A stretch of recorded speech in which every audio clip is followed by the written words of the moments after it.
पेशावर मस्जिद खुदकुश हमले में जख्मी मजीद 5 नमाजी दम तोड़ गए। शहदा की तादाद 62 हो गई। शहदा में फूल से बच्चे भी शामिल।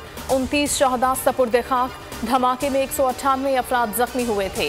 पेशावर और पाराचनार में सोग किसाखानी बाजार समेत मुख्तलिफ मार्केटें बंद। वजीर दाखिला शेख रशीद कहते हैं मुल्जिमान की शनाख्त हो चुकी है। पुलिस और तहकीकाती एजेंसियों ने बेहतरीन काम किया।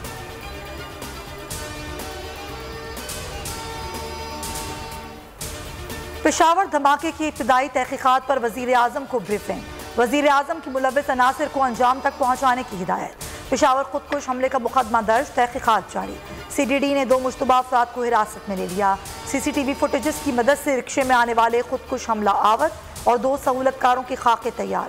जख्मियों के बयानात कलमबंद। हमला आवर ने 9mm पिस्तौल इस्तेमाल किया। जाए वक़ुआ से 7 खौल मिले। जाए वक़ुआ से मिलने वाले आज़ा का ब्लड टेस्ट किया जाएगा।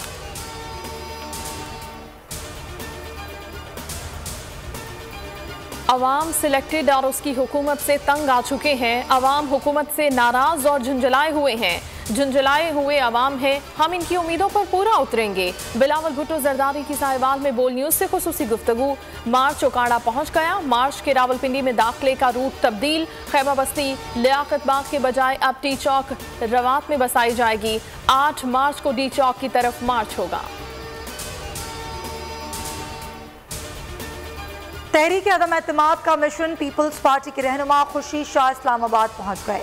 सहाफ़ियों से बातचीत में कहा, हमारा लॉन्ग मार्च हुकूमत के खिलाफ नहीं, सिर्फ और सिर्फ इमरान खान के खिलाफ है। हुकूमत के 12 से 13 MNAs अपना फैसला कर चुके, वो इमरान खान का बोझ उठाने को तैयार नहीं।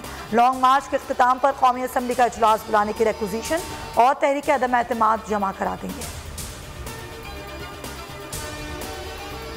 मुत्तहदा अपोजिशन ने हुकूमत गिराने के फॉर्मूले पर इत्तेफाक कर लिया। तहरीक अदम एतमाद का पहला निशाना वजीर आजम और स्पीकर कौमी असम्बली होंगे।